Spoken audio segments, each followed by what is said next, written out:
नहा लो। नहाना नहीं है, ऐसे रोता है कोई बच्चा नहाने से? नहाने से कोई बच्चा ऐसे रोता है? बताओ, ये गंदा बच्चा है। दीदी कहाँ गई? स्कूल। आधा स्कूल गई है, हस्बैंड भी स्कूल गए हैं, वो पढ़ाने गए हैं, बेटी मेरी पढ़ने गई है, और अभी हम और दक्ष दोनों लोग अकेले हैं।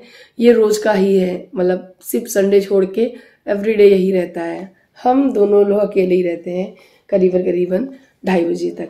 तो बस अभी मैं जा रही हूँ इसको नहलाने, इसको मना रही हूँ। पानी मैंने गर्म करने के लिए लगा दिया है। नहीं नहाना है, ठीक है, मत नहाओ। तो मैं इसे जा रही हूँ नहलाने। अच्छा, नहीं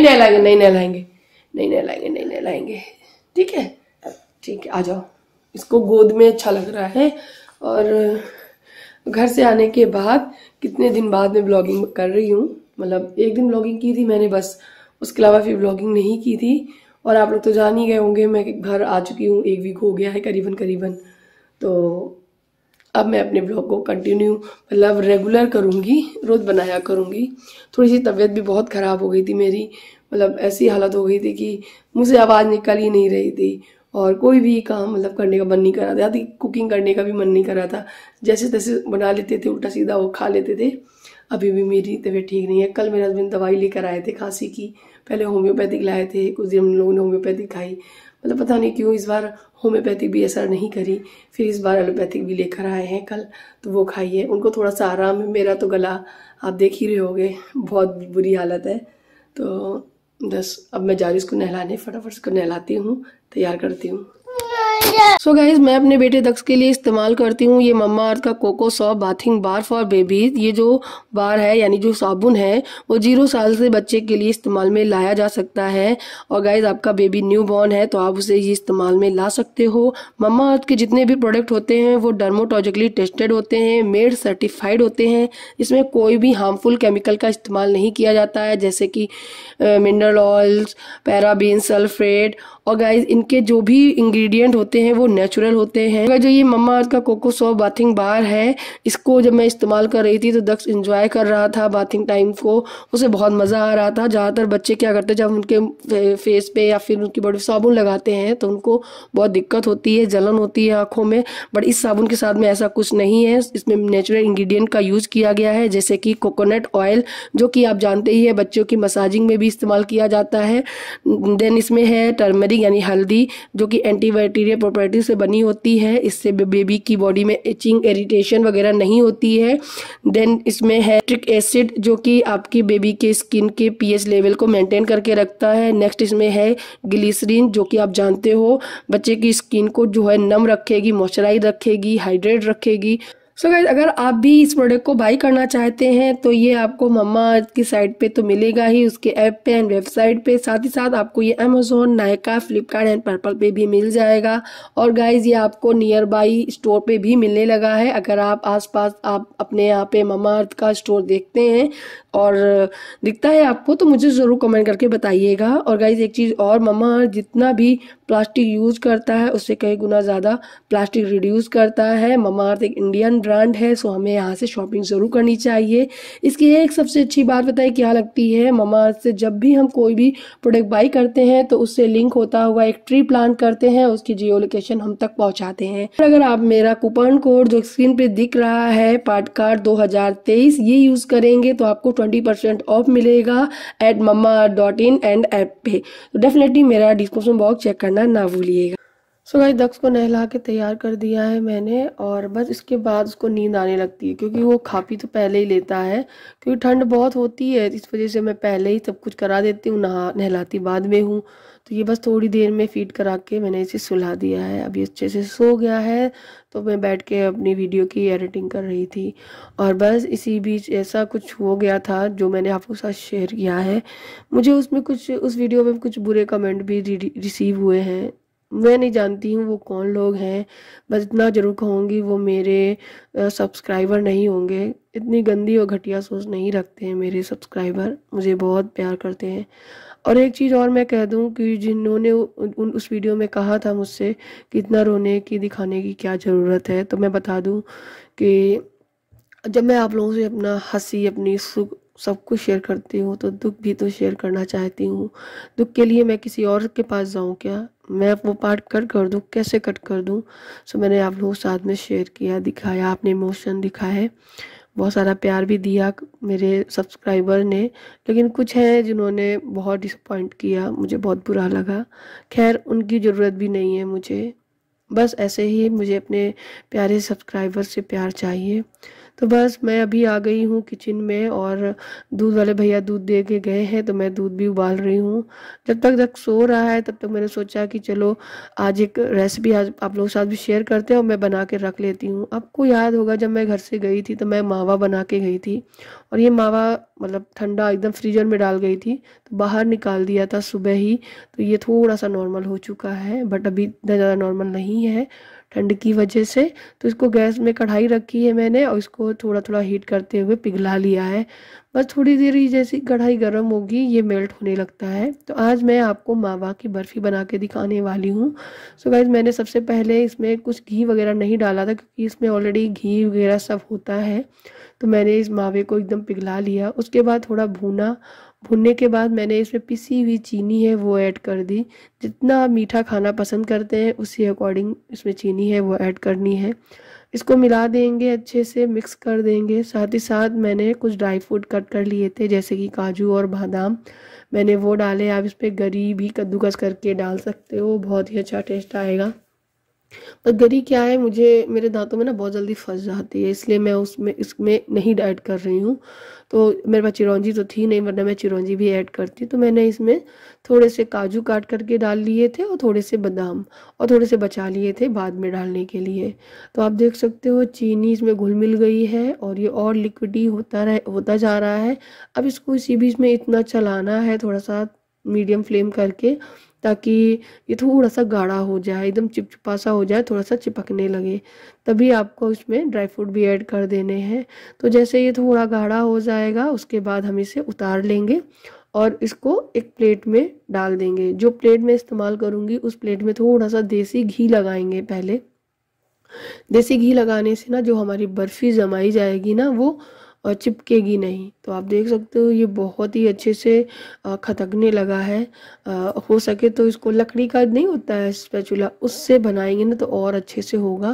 क्योंकि जब हम लोग हलवाई की दुकान पे देखते हैं तो वो लोग लकड़ी के मोटे से स्पैचुला से उसको घिसते हैं बहुत ज़ोर ज़ोर से, ताकि इसमें थोड़ा सा कसाव आ जाए। तो बस उसके बाद ये प्लेट ली है, ये प्लेट जितनी छोटी है मतलब उतना ही है मावा, उसी हिसाब से मैंने प्लेट ली है। देसी घी मैंने लगा दिया है प्रॉपर अच्छे से। अब इसमें सारा जो मावा है वो इसमें पलट लूँगी और इसको जमने के लिए छोड़ दूँगी।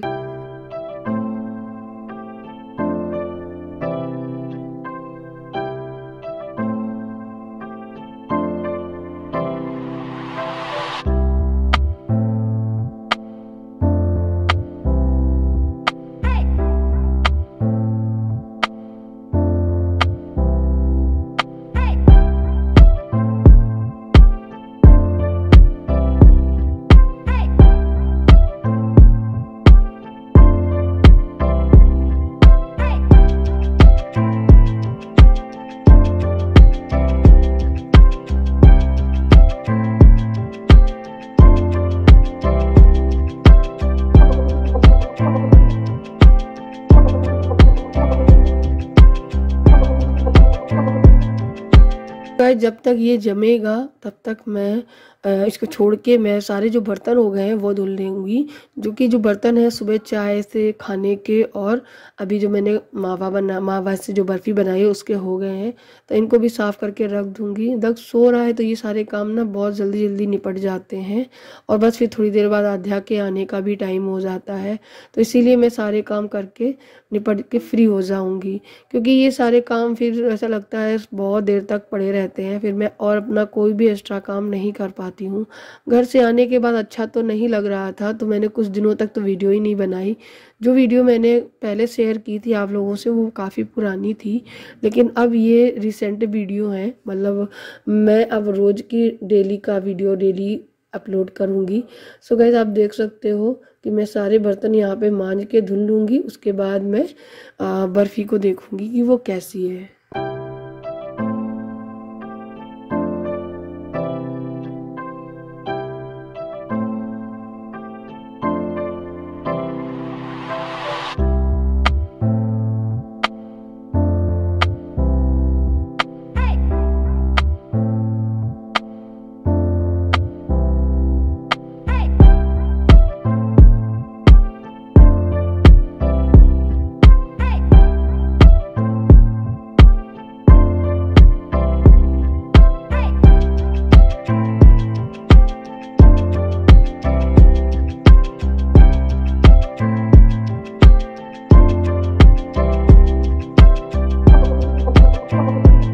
बर्तन धुलने के बाद थोड़ी देर में देखा तो ये बर्फ़ी थोड़ी सी जमने लगी थी। प्रॉपर तो नहीं जमी है, तो बस इसी जैसे ये ठंडी हो गई इसी बीच में हमको इसमें कट लगा देने हैं, क्योंकि जब ये प्रॉपर ठंडी हो जाएगी तो इसके पीस काटने में ना कटेंगे नहीं, तो इसलिए मैंने इसको पहले से ही कट लगा दिया है।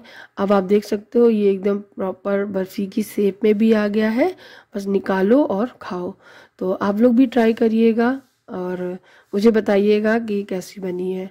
बस उसके बाद मैंने यहाँ पे जो साफ़ सफाई की थी घर की, वहाँ पे ये मैट बिछानी थी, तो मैं ये मैट बिछा दे रही हूँ।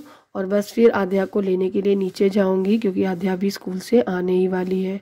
तो बस आध्या स्कूल से जब आ गई थी उसके बाद उसे भूख लगती है तो मैं उसे खाना वगैरह खिला देती हूँ या उसके मन का कुछ बना देती हूँ। कभी वो कहती है कि मुझे चीला खाना है तो चीला वगैरह भी बना देती हूँ। फिर उसके बाद ये है शाम की क्लिप, और आज हम लोग जाने वाले हैं प्लॉट पे, और बहुत दिन बाद जा रहे हैं हम लोग प्लॉट पे। मतलब मुझे तो 10 दिन तो वहाँ के हो गए, मैं 10 दिन तो अपने मायके में थी। उसके बाद आने के 2-3 दिन बाद मतलब 2-3-4 दिन और हो गए थे, उसके बाद ही मैं जाने वाली हूँ प्लॉट पे अपने। तो मैं आज दिखाऊंगी कि मेरे प्लॉट पे मतलब कितना मेरा घर जो है वो बन गया है। तो चलिए पहुँचते हैं, ताला वगैरह डालते हैं, वहाँ अपने घर में पहुँच के दिखाती हूँ कितना काम हुआ है।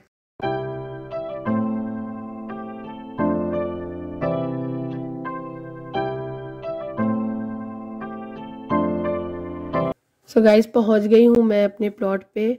तो चलिए आपको दिखाती हूँ कितना बन गया है हमारा घर।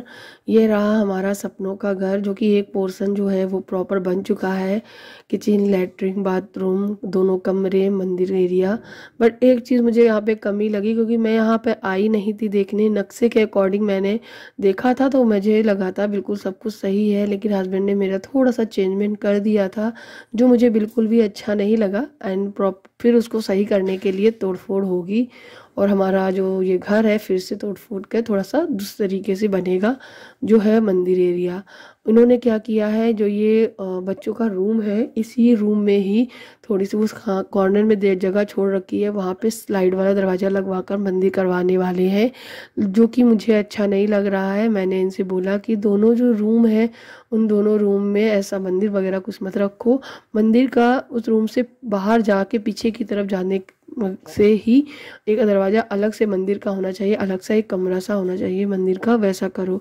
वैसे तो आजकल ना ओपन मंदिर, ओपन किचन सब कुछ चल रहा है। मेरा किचन ओपन किचन है, और ड्राइंग रूम है, और लॉन है, 2 बेडरूम है, मतलब बच्चों का अटैच बाथरूम है, एक बाहर की तरफ बाथरूम है। तो ये सब कुछ तो प्रॉपर है, और एक एक्स्ट्रा पाउडर रूम भी है, और पीछे की तरफ एक लॉन भी दिया गया है। जो पीछे की तरफ दरवाजे, हमारे घर पे 2 दरवाजे हैं, आगे और पीछे की तरफ। तो जो पीछे की तरफ वाला दरवाजा है वहाँ पर जो जगह है उस जगह पे हम लोगों ने मंदिर सोचा है। पहले तो सोचा था कि मंदिर जहाँ डाइनिंग एरिया उस तरफ रखेंगे, फिर मुझे लगा कि वहाँ पे ठीक नहीं रहेगा। फिर मैंने इनको बुलाया, इनसे बोला कि ये कुछ ठीक नहीं लग रहा है मुझे। फिर उन्होंने प्रॉपर सही तरीके से बताया। अभी तो ऐसा लग रहा था कि कमरे बहुत छोटे छोटे से हैं, और किचन समझ में नहीं आ रही थी कि ये है किचन इस साइड में जो आप देख रहे हो, दोनों दरवाजे के उस साइड में जो है वो किचन है, एंड वो उसके आगे डाइनिंग एरिया है।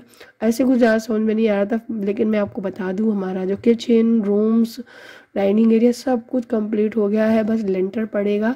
अब जब लेंटर पड़ जाएगा तब मैं आप लोगों को दिखाऊंगी, उसके बाद आगे के काम शुरू होंगे। अभी तो बस थोड़ा ही बना है, अभी तो बहुत कुछ बनना बाकी है। एक पोर्शन और बनेगा, हम लोगों ने 2 फ्लोर के लिए लोन लिया था, तो दूसरा जो पोर्शन है, दूसरा जो पार्ट है वो ऊपर बनेगा, तब मैं आप लोगों को दिखाऊंगी। सो गाइस ये रहा हमारा सपनों का घर जो तैयार हो रहा है धीरे धीरे, और देखकर बहुत ज़्यादा खुशी हुई। ज़्यादा अच्छे से शूट नहीं कर पाई थी सब कुछ, क्योंकि अभी वहाँ पे पानी डाला गया तो मिट्टी की वजह से गीला गीला है। धीरे धीरे सब कुछ शेयर करती रहूँगी, अपनी हर एक खुशी। तो आप लोग बस प्यार दीजिएगा, सपोर्ट करिएगा।